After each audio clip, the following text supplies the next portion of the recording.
Nosso próximo painel, a sintonia entre operadores e provedores de pagamentos no mercado internacional. Eu quero convidar ao palco para moderar esse painel o senhor Rony Carlos Mesh, CEO da Pix2Pay, e o senhor Newton Aquino, CCO da Pix2Pay. Os dois ao palco, por favor, com os aplausos de vocês.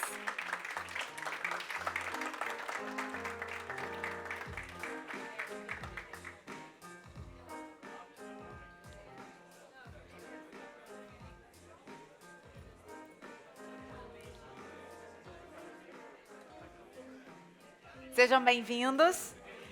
E para compor o painel, eu gostaria de convidar Leonardo Chaves, Country Manager, Brasil da Octo. Aplausos para o Leonardo, por favor.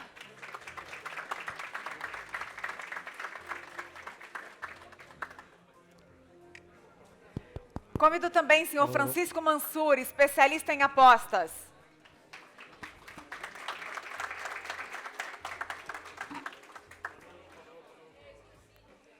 E, finalmente, o senhor Nelson Williams, CEO da Nelson Williams Advogados.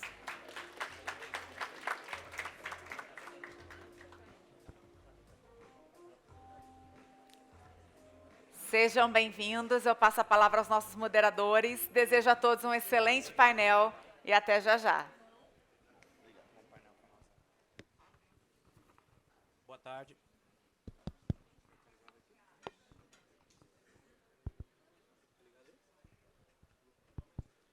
Boa tarde a todos. Muito obrigado pela oportunidade no painel. Gostaria de agradecer a coordenação do evento pela oportunidade e aos senhores aqui.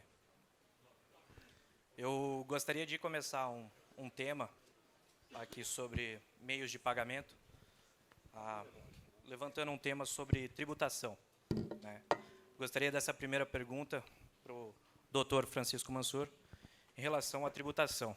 Nós, né, como meio de pagamento, o que o senhor fazia dentro lá para como é que será a tributação dos jogadores, né? Nós, como meio de pagamento, que tipos de tecnologia que deveremos oferecer para o governo ou para as portarias para controlar se será esse imposto, se esse imposto ele será cobrado na fonte ou como será?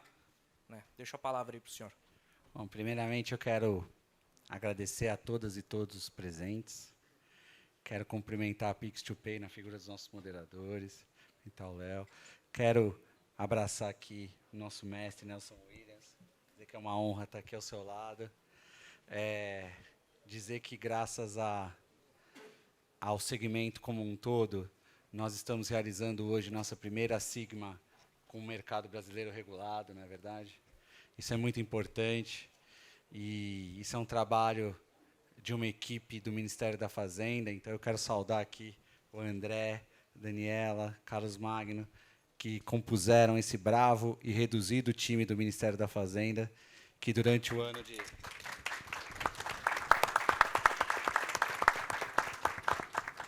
2023 se propôs a regulamentar as apostas no Brasil, depois de muitos anos de omissão do governo anterior.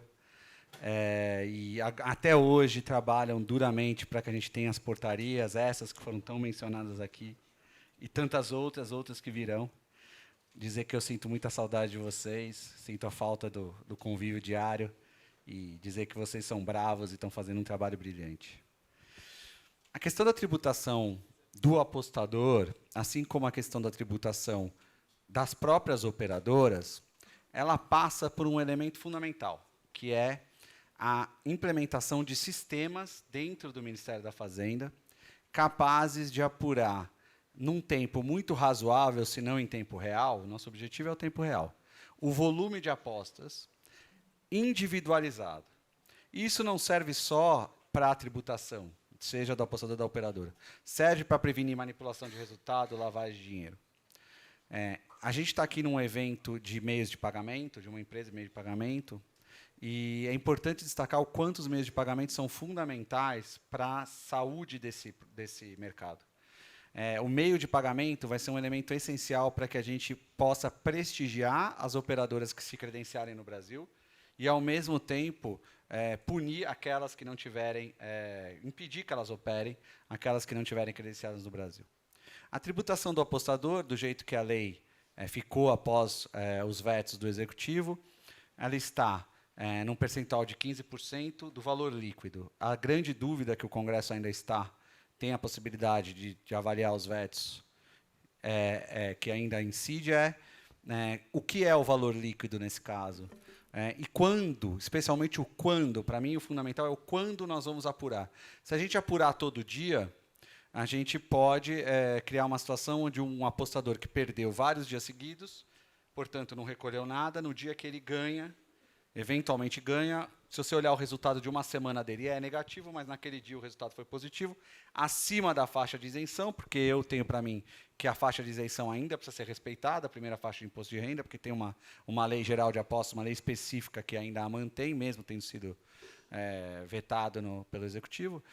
Se a gente fizer a apuração diária, a gente vai trazer um prejuízo muito grande ao apostador. Se a gente fizer, como se propõe, a apuração anual, a verdade, minhas amigas, meus amigos, é que a banca sempre ganha. Então, no passar de um ano, o apostador sempre vai ter perdido, não vai recolher nada de imposto. É preciso encontrar o equilíbrio. Talvez o equilíbrio seja uma apuração mensal. E aí, no final do resultado de um mês, a gente olha qual foi o resultado líquido do apostador e, com base neste número, a gente faz a incidência na fonte, já recolhida no momento do pagamento, já que você perguntou especificamente, como se faz no pagamento de outras loterias, como a Mega Sena, etc. No momento do pagamento do prêmio, já há a retenção do valor devido de imposto do apostador. Espero ter respondido a pergunta. Não, respondeu, sim.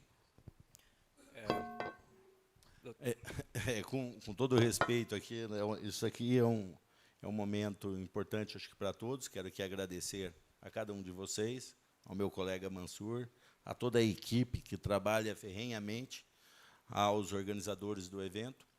E, realmente, isso que o Mansur bem trouxe, para nós é um momento muito importante. Nós estamos trabalhando agora num mercado regulamentado, né? Nós temos aí as portarias que já estão saindo, e nada melhor do que um mercado em que há regras, né?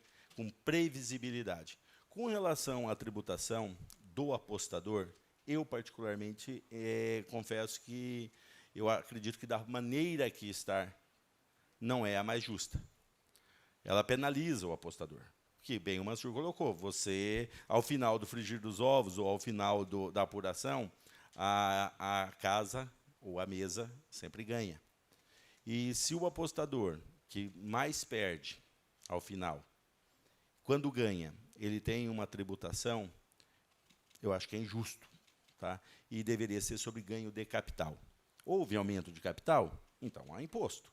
Não houve aumento. Ao final, mas aí a Fazenda vai ter um prejuízo. A Fazenda vai ser compensada nessa questão do prejuízo porque aumentou o lucro da banca. A banca vai pagar. A banca vai pagar. Então, aumentou o lucro dela. Então, a Fazenda não vai perder. Você vai ganhar na empresa. E a empresa é o polo mais forte. As empresas de casas de aposta, elas são o elo mais forte. Entre uma empresa de apostas e uma apostadora, é óbvio que ela é a mais forte. Nada mais justo que ela arque com esse ônus. E se, ao final, é ela que sempre ganha, ou que irá ganhar, que seja ela a arcar com o ônus do tributo, e ela será tributada pelo lucro. Então, essa é a minha percepção. E qual é o receio que a gente tem? Que, dependendo conforme fique estabelecido, ele vai manter os pequenos apostadores. Infelizmente, a ala mais vulnerável ela vai ficar presa ao sistema, e os maiores, as pessoas com melhores condições, vão tentar arrumar um jeito de burlar isso. Fazendo o quê? Apostando lá fora, ou coisas do tipo, que, infelizmente, não é o que a gente gostaria, mas é o que acontece. Eu, por exemplo, eu acredito que muitos de vocês conhecem grandes apostadores. A maioria dos grandes apostadores nem apostam no Brasil. Eles apostam em outros mercados. Então, eu acredito que deva ter essa sensibilidade com relação ao mercado, Porque nós demos um passo, Mansur e pessoal da Fazenda, nós demos um passo muito importante, tá, no preenchimento dessa lacuna com a regulamentação. Nós não podemos agora, com todo o respeito, errar nesses detalhes.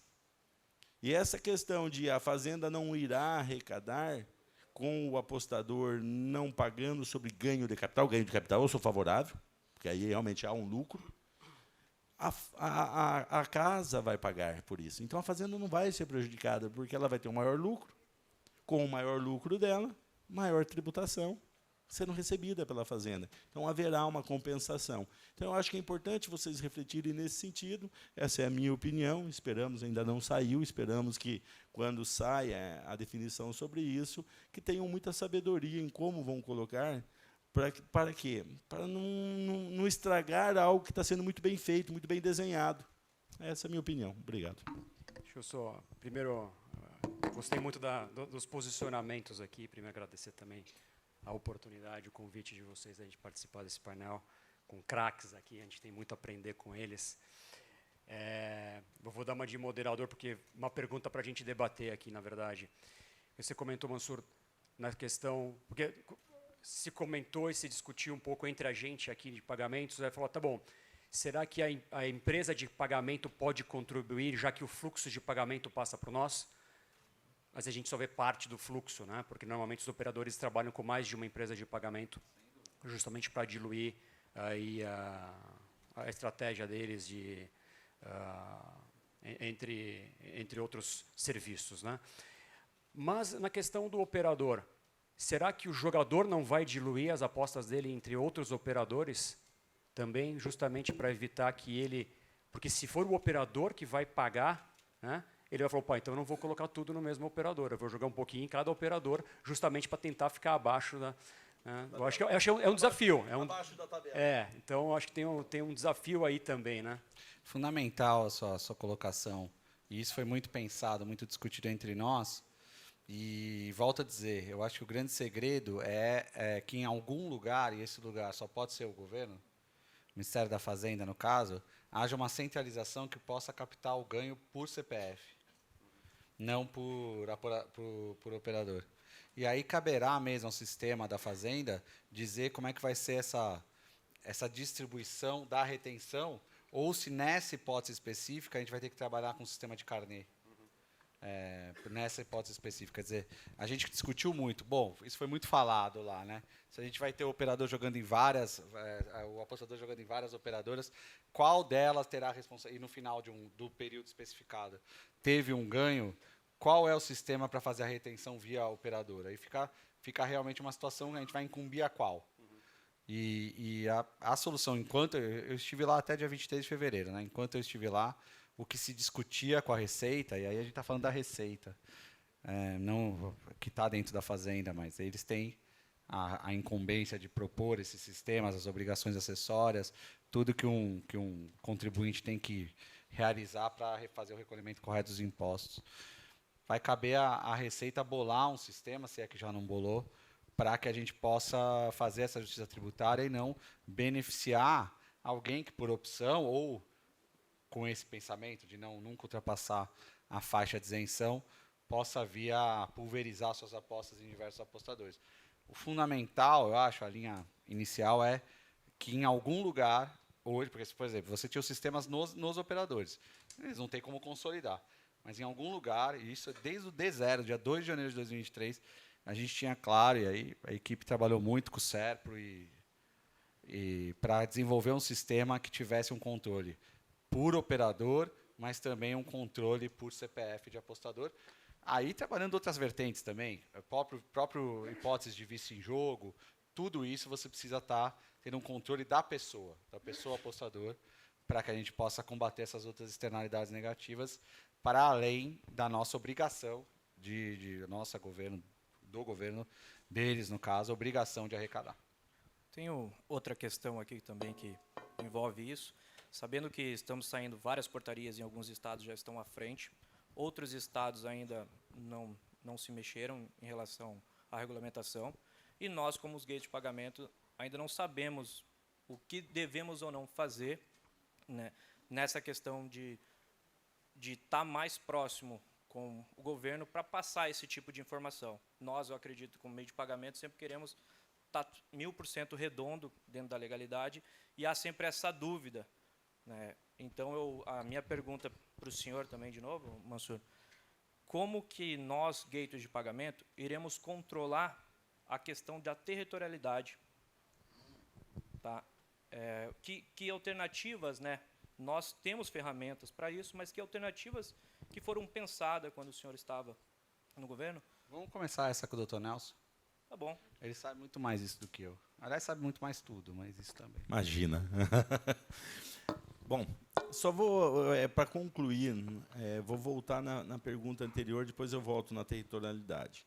A pergunta anterior que foi respondida pelo meu colega Mansur, que esse sim sabe, porque participou de dentro, né, ele acompanhou, criou e é uma pessoa altamente capaz e modesto, né, já percebemos. A questão do ganho de capital. De novo, todos os controles a Fazenda já tem como fazer, que é através do CPF.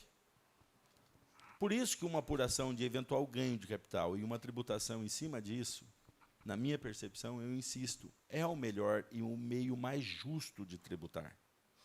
Porque não haverá injustiça. Você não pode tributar o cara, eu vou pegar e vou tributar conforme você ganha. Eu apostei essa semana inteira, perdi a semana inteira, e lá para as tantas eu consegui ganhar R$ 2.600. Pum, 15% de tributos. Mas eu perdi R$ 3.000 essa semana. É injusto. É injusto com o apostador. Isso vai desestimular o mercado. De novo, a empresa ou as casas que vão operar as apostas, tanto é que você não vê elas reclamando, elas entenderam como que tributo tem que se pagar mesmo, vai ser apurado, nós vamos pagar, está dentro. Tanto é que acompanhou, se eu não me engano, e o Mansur depois vai fazer uma observação aí, se eu não me engano, foi pego em outras legislações, em outros países que têm muito mais anos de história, já com a atividade regulamentada. Tanto é que não houve, eu não vi isso dentro do nosso escritório de advocacia, e nós atendemos várias empresas, tá, de apostas, nós não vimos uma grita com relação aos tributos que elas vão pagar. Mas nós percebemos a preocupação delas com relação a tributar o apostador, como virá essa tributação. Porque, veja bem, nós estamos falando de um mercado bilionário, né? Às vezes você lê em algum lugar, milhões, não é milhões, é um mercado bilionário. Só que ele é bilionário se for devidamente equacionada essas questões. Porque, veja bem, até hoje, nós estamos ainda um mercado que não está vigorando, ainda não está vigorando as novas regras, com exceção das estaduais, né, mas ainda não está vigorando plenamente. E o que vai acontecer quando tiver realmente vigorando, se prevalecer os 15% quando passado do limite? A minha percepção é que o mercado vai ter uma retração muito grande. Aí, se tiver uma retração, vai haver um prejuízo. Vai haver um prejuízo para a Fazenda, que tão brilhantemente até agora trabalhou na criação do sistema. Vai haver um prejuízo para as casas de apostas, que estão ansiosas para trabalhar e operar regulamentado. Vai haver uma frustração para aquelas grandes empresas de fora, que estão esperando estar valendo a regulamentação para poder estar dentro do Brasil, já operando tudo regular, porque eles não podem, eles trabalham com regras rígidas de compliance. Vai afugentar esses nem virão, e haverá, sim, e não dá para negar, nós já vimos isso, o nosso país é pródigo nisso, haverá um mercado irregular trabalhando. Vai ser mais trabalho para a Polícia Federal, vai ser mais trabalho para a Polícia Civil, vai ser mais trabalho para a Receita Federal, vai ser um trabalho, vai ser decepcionante. Então, eu volto a frisar, sobre ganho de capital é a melhor maneira de se fazer. Apura-se o resultado no período do anual. Há como controlar assim? Não tem essa. Não tem. Imagina como não tem. Com o CPF? Óbvio que tem. Óbvio que tem. E outras, essas informações vão ser passadas. Do jeito que está indo a regulamentação, a Fazenda, a Receita, terá, sim, acesso a essas informações. Então, volto nisso, porque, para mim, é um ponto extremamente nevrálgico e preocupante. A questão da tributação do apostador.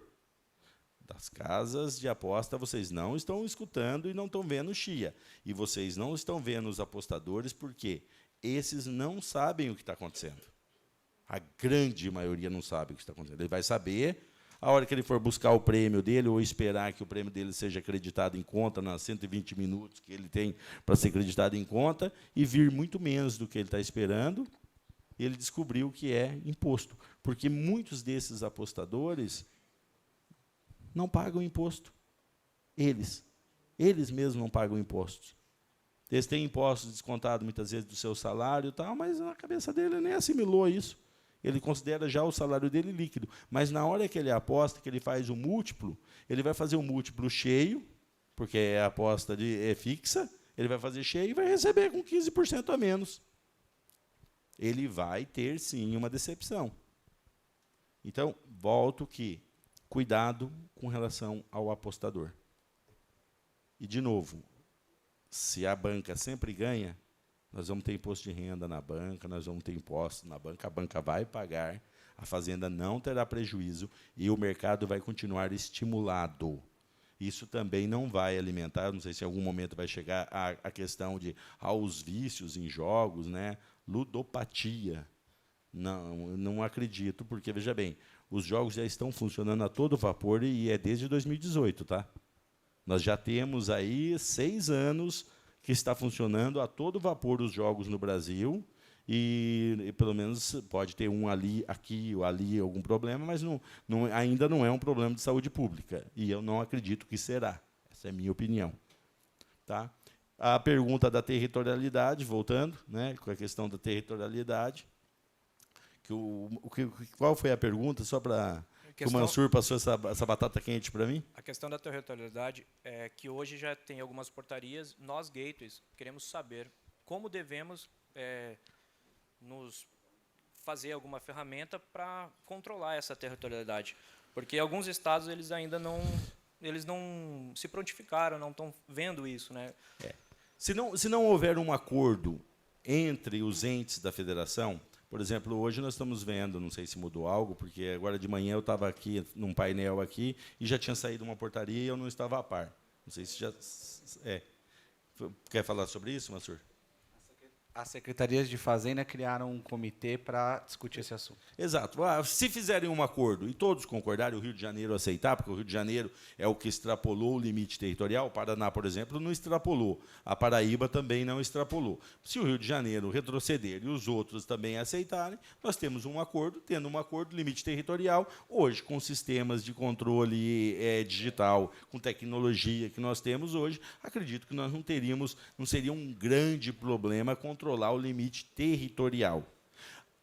Mas pode haver um conflito? Pode haver um conflito. Haverá uma lei federal e existe um artigo, o artigo do Código Civil, que, se vocês me permitem, o artigo 435, que diz o seguinte: que reputa-se celebrado o contrato no local em que ele foi proposto. Assim sendo, seria no local em que é localizado o operador. Se esses operadores começarem a querer discutir que outros possam jogar de outros lugares e que ele está dentro do Rio de Janeiro, para todos os efeitos, a operação dele é dentro do Rio de Janeiro e não de onde a pessoa fez, haverá uma discussão que possivelmente chegará até as mais altas cortes e será discutido e decidido na Justiça. Agora, isso tudo que nós estamos falando em termos de hipótese. Instrumentos, hoje, tecnológicos para controle de territorialidade existem. Né? Vão todos aceitarem? Aceitando todos. Está sendo montada uma comissão. Chegaram num consenso tal, ótimo, encerra-se a discussão, salvo o melhor juízo. Eu, respondendo a sua pergunta, eu não vejo que a obrigação primária de controle da questão da territorialidade seja do meio de pagamento. A questão, para mim, ela realmente está ensejando uma polêmica muito grande, mas ela tem algumas premissas que eu acho bastante objetivas. existiu realmente uma decisão do Supremo Tribunal Federal autorizando a loteria estadual, ponto. O reflexo dessa decisão do Supremo está no artigo 35A da 14790. Está permitida a loteria estadual, em lei. A mesma 35A da 14790, também seguindo uma premissa do Supremo, o Supremo diz, desde que observados os ditames da legislação federal. Então diz, o governo federal vai dar as regras para as loterias estaduais. A 14790, uma lei federal, diz que o Estado só deve receber apostas do apostador que estiver fisicamente localizado. Questão de internet, hoje a gente vê pelo mundo. Os Estados Unidos é um país que primam pela loteria estadual. E eles têm sistemas de georreferenciamento, você se afasta a 400 metros de determinado estado, não carrega mais o site do estado anterior, do site de aposta do estado de onde você veio. Tecnologia, como o Dr. Nelson falou, é muito simples. A meu sentir, caberá a cada estado fazer a proteção do limite territorial. Posso contar da minha experiência na Fazenda? Fomos procurados por mais de uma dezena de estados, querendo que fosse respeitada a questão territorial. Essa criação desse comitê foi entabulado no Ministério da Fazenda, a partir de uma solicitação da Cefaz, que é a associação que reúne a Secretaria de Fazenda dos 27 estados, no sentido de discutir.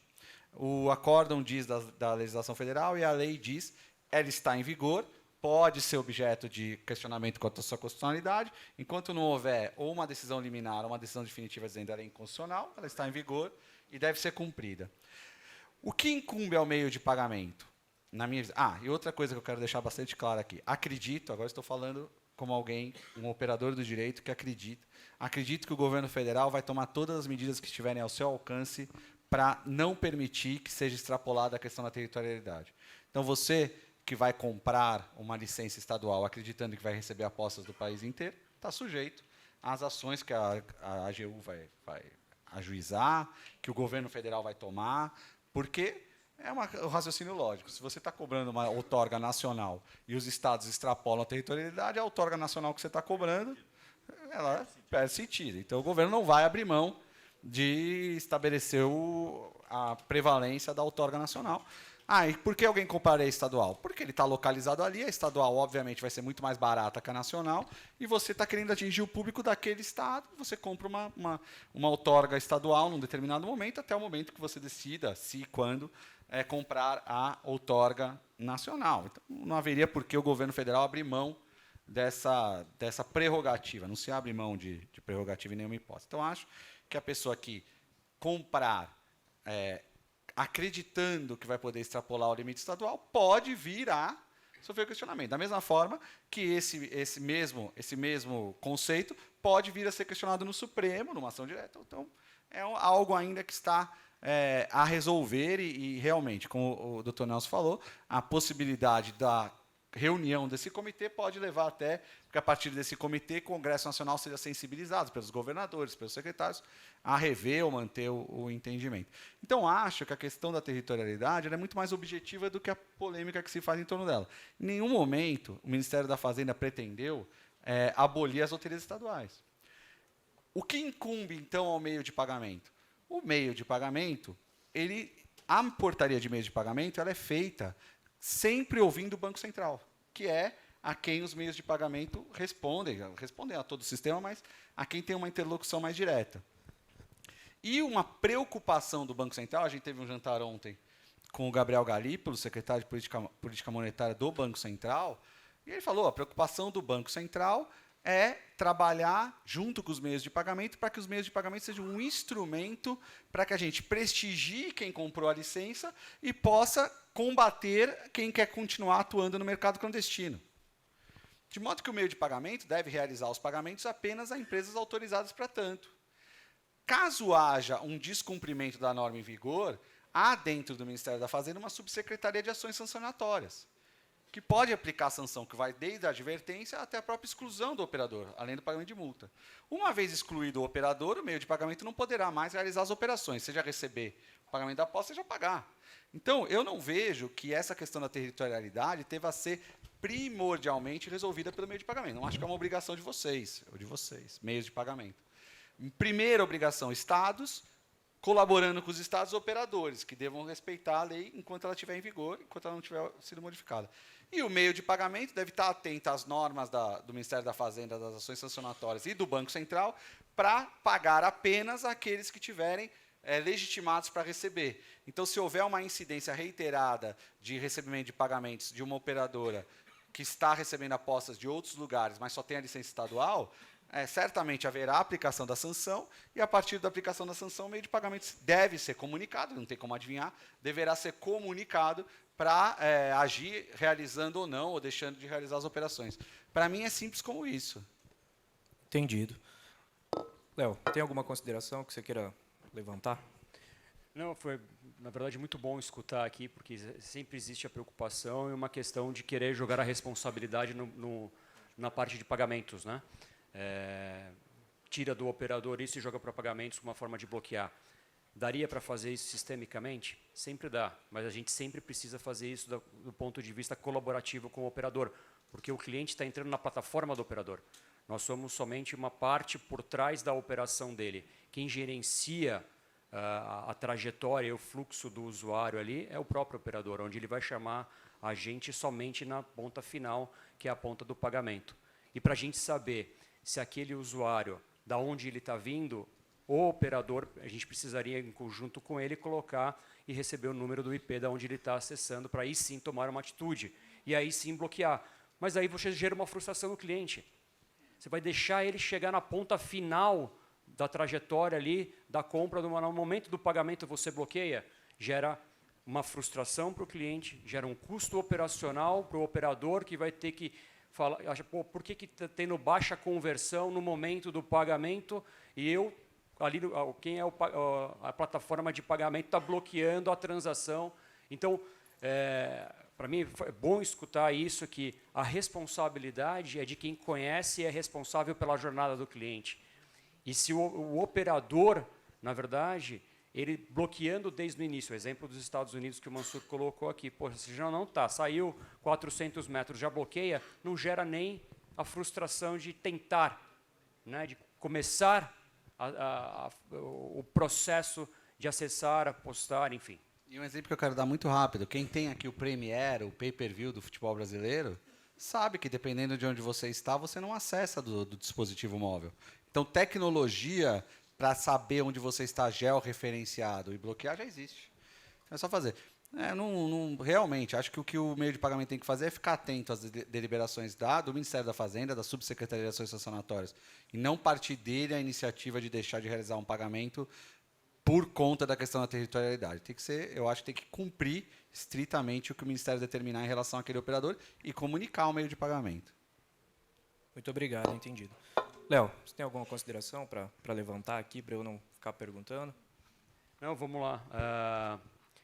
É um debate muito interessante, né? A gente está no meio do processo de muitas definições ainda, né? Algumas coisas a gente já sabe, outras coisas ainda estão sendo publicadas, né? A gente está na expectativa aqui, mas eu acho que o interesse comum de todos é com o usuário, né? Alguns exemplos aqui colocados, a gente evitar atritos com o usuário, o cliente, fazer de forma que a gente trabalhe de uma forma responsável, né? A questão do jogo, a questão da comunicação, a jornada para ele precisa ser fluida e não uma penalidade para ele na questão do imposto que a gente tratou aqui. Não ser uma penalidade para ele de começar um processo que ele não poderia começar numa plataforma, mas ele está fora do estado e ele vai descobrir isso só depois, onde ele já andou parte da jornada dele dentro da plataforma de aposta. Então, acho que, em conjunto aqui, acho que é muito importante sempre a gente pensar do que mais importa para essa indústria, é o cliente final, né? Todos aqui estão no propósito financeiro do ganho, não da especulação, mas do cliente final. Qualquer comércio, qualquer serviço, sempre tem um usuário na ponta consumindo isso. E a gente tem que pensar como que a gente gera a melhor experiência para ele, em todos os aspectos. Na experiência do processo da venda do serviço em si, do processo de pagamento, do processo de QIC, né? O onboarding é uma fricção também. A gente sabe que hoje 2 principais fricções no momento da jornada do cliente é o onboarding e o pagamento. É onde mais se perde na taxa de conversão, né? Então, a gente tem que tomar cuidado com isso. E se no final ele ainda tiver mais uma frustração muito bem colocada aqui, Dr. Nelson, do pagamento do imposto já vem descontado, que ele não tinha essa expectativa, ele não está acostumado com isso, você gera mais uma frustração. E isso tudo penaliza o mercado, né? Então, se a gente está vendo e gerando pontos de insegurança ou insatisfação para o usuário final, todos saem perdendo. Consequentemente, o governo também arrecada menos. Então, todo mundo sai perdendo com isso. Então, acho que é sempre olhar em pró de como a gente tem o usuário de uma forma mais fluida possível dentro de todo esse ecossistema. Valeu, obrigado. Dr. Nelson, tem uma outra pergunta que a gente gostaria de falar. Os clientes que o doutor assessora, já teve alguma pauta falando do jogo responsável para controle de vício? Isso faz parte até quando você está fazendo uma política de compliance dessas empresas. Uma grande preocupação, e é uma preocupação muito legítima, porque muito bem foi colocado aqui, todos querem que seja uma experiência agradável, e agradável para todos, né? Desde a casa de apostas, passando pela Receita, pela Fazenda Nacional, né, que quer arrecadar, e, lógico, para o usuário. Essa preocupação de que o usuário ele deve ter uma experiência agradável, tá? Ela existe, e é muito grande com relação a isso. Ninguém quer ver um lar destruído, por quê? Por causa de um jogador compulsivo, né, de um ludopata, ou coisa do tipo. E essa preocupação existe. E, inclusive, hoje nós temos, o Mansur fez a colocação, eu também tinha falado antes, você tem sistemas hoje digitais, tecnológicos, que conseguem monitorar isso. Quanto tempo uma pessoa fica jogando. Você consegue monitorar quanto que aquele CPF joga. Porque, veja bem, você tem uma baliza, você tem uma métrica. Você praticamente as grandes, vou citar médias e grandes casas de apostas, eles lidam com milhares, milhões de usuários. Você tem uma base de dados fantástica, né? Você, um pouco antes, no painel hoje de manhã, foi trazida uma informação por alguém da Caixa Econômica Federal que mais de 20% da operação é no Rio de Janeiro. Eu falei, nós temos a base de dados. O Rio de Janeiro, e a maioria das apostas nós temos até por estados.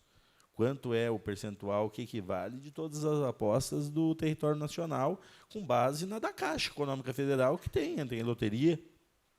Então, nós temos hoje sistemas que permitem, você tem aí o advento da inteligência artificial, que vai ser extremamente útil, né? E eu acredito que muitas dessas discussões que nós temos hoje aqui, daqui a um ano a gente vai falar, nossa, que bobagem que a gente discutiu, era um problema que foi resolvido de maneira tão simples com o uso da tecnologia. Então, todas as empresas que nós, como escritório de advocacia, assessoramos, existe uma preocupação com linha de compliance. Por quê? Inclusive, isso é um pré-requisito para você poder conseguir o teu credenciamento, você conseguir a tua autorização de operação. Então, nós vamos ter que apresentar qual vai ser a política da empresa. Como que vai ser? Um pouquinho antes desse nosso painel, nós estávamos aqui com um painel sobre publicidade. Acredito que também haverá uma preocupação, que tipo de publicidade, até onde essa publicidade vai. Porque, no final, todos nós queremos que seja uma experiência agradável para todos, né, para todas as cadeias da operação. E o usuário final, ele é, sim, a ponta mais importante. Por isso que eu falo que tem que haver uma preocupação muito grande, sim, com o usuário. Este, sim, nós devemos nos preocupar. Por quê? Porque é a grande massa. Ninguém aqui quer ver pessoas, vidas destruídas, lares destruídos, né, por causa de um problema de vício em jogos. E nós sabemos da dificuldade que nós tivemos para implantar a regulamentação e tudo, porque até algum tempo atrás havia uma resistência muito grande. Agora, a resistência só impedia o quê? Que houvesse regulamentação, não impedia que houvesse jogo. O jogo corria solto, tal, sem regulamentação. E um mercado regulamentado, ele traz muito mais segurança. Traz segurança jurídica, traz todo tipo de benefício. Tá? E nós estamos, desde 2018, com o advento da lei, tá? que estabeleceu, até hoje nós já temos 6 anos, num mercado que está ainda, a Deus dará, com todo respeito, caminhando sim, para o bom caminho. Mas é um mercado que estava solto. E nós vimos grandes mazelas, a desgraça, o apocalipse acontecendo? Não, não vimos. E agora, com o advento, com a regulamentação vindo, com todas as portarias, tudo funcionando regularzinho, a tendência, inclusive, é diminuir ainda mais a forma de atuação clandestina, tá? Vai diminuir a forma de atuação clandestina e vai passar a trabalhar no mercado mais seguro, com muito mais controles. Então, tem sim, todas as empresas têm essa preocupação, como disse, a experiência do usuário, ela é vital para o sucesso do negócio. Ou seja, se eles tiverem experiências negativas, daqui a pouco a gente começa a ver matérias de casos de tragédias familiares, não sei o que, envolvendo jogos, isso é extremamente prejudicial para o todo. Então, há uma preocupação muito grande, primordial, tenho certeza que o próprio governo também tem essa preocupação e vai fazer trabalhos, campanhas e tudo mais nesse sentido, né? É isso. Muito obrigado. Alguém tem alguma pergunta? Gostaria de deixar em aberto aqui.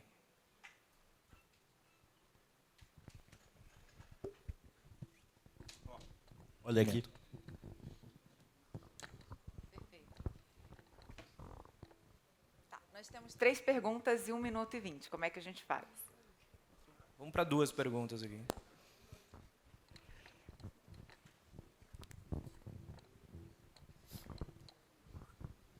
Olá, obrigado a todos. Meu nome é Paulo Garófalo, sou do Paraná, mas atualmente moro em Londres e realmente, como a Fê falou, o mercado lá é liberal, tanto como você pode ir nas high streets para poder encontrar comércios. High streets são estradas ou ruas onde tem muitos comércios, onde há pubs, bares, onde você pode encontrar máquinas de gambling ou tanto mais ou menos nesse sentido. Minha pergunta é: como serão as licenças, não tanto como para grandes empresários, como o Roney Mesh, mas para pequenos empresários também, como um amigo meu, que tem 10 máquinas de gambling, que são aquelas máquinas onde tem roleta, tanto como física como digital, onde você pode alugá-las elas para bares, pubs. Eu gostaria de saber se teremos essa igualdade também para pequenos empresários, onde podemos participar desses lucros, onde estamos podendo ver que é muito lucrativo. Gostaria de saber sobre licenças para pequenos empresários também. Muito obrigado a todos. Acho que é mais voltado para o cassino físico, né? Olha, a gente esgotou o tempo, eu vou ter que ser muito sintético aqui. O cassino físico, o que o nosso legislador determinou, primeiro, ele é objeto de um projeto de lei específico, 442, que ainda está em tramitação no Congresso Nacional. O que a legislação 14790 regulamentou agora foram realmente as apostas virtuais. E o legislador teve uma preocupação de não permitir que comércios que não sejam voltadas para esse negócio especificamente no Brasil recebam qualquer tipo de máquina que possa realizar a aposta. Nós vivemos um processo democrático, o Congresso Nacional representa a sociedade, foi essa a decisão do Congresso sobre a questão dos cassinos físicos e máquinas de aposta até o presente momento. Muito provavelmente, na tramitação do 442, haverá muito mais detalhamento do que eu sou capaz de falar agora, até pela premência do tempo e também pelo estado atual do marco regulatório da questão das máquinas de caça-níquel e outro tipo de máquina voltada para aposta. Rapidamente a pergunta dele. Boa tarde. Nem uma pergunta, só uma interferência muito rápida aqui. Excelente painel. Primeiramente, aí, agradecer pelos comentários, realmente enriquecedores aqui. Pelo Ministério da Fazenda, né, posso falar lá pela Secretaria de Prêmios e Apostas, só tranquilizar o Nelson, assim, porque a questão da tributação, que foi muito debatida aqui, a gente tem fóruns permanentes lá com a Receita Federal, e assim, o que está em debate, na verdade, é qual é realmente o que juridicamente pode ser feito para não prejudicar realmente a atuação dos agentes operadores, né? Então, nunca foi a intenção lá da Secretaria estabelecer uma regra que fosse punitiva aos apostadores. Longe disso. Simplesmente a gente está se debruçando sobre a lei para ver o que juridicamente pode ser feito, né, o que não vai contrariar a lei e ainda assim garantir ao futuro operador que obtiver a nossa autorização atuar com plena condição de competitividade em relação ao irregular. Então, sempre é a nossa preocupação a busca pela canalização, né? O mandato que foi dado para a gente foi esse, e a gente está realmente trabalhando para poder dar competitividade e criar regras que sejam sustentáveis e que realmente não onerem demasiadamente os apostadores. Tá? Então, assim, dentro do que a lei nos der condições, a gente vai avançar nesse sentido. Era só esse comentário. Obrigado, viu? Muito propício, e porque realmente essa é uma preocupação de todos com relação ao apostador, né? De maneira que, como eu disse, eu acho que o caminho mais difícil nós já trilhamos. Estamos aqui no finalmente, já chegando no finalmente, para que realmente seja bom para todos, em especial que os apostadores se divirtam com o advento. Obrigado. Muito obrigada. Peço a vocês que fiquem de pé para a gente fazer a foto de todos juntos.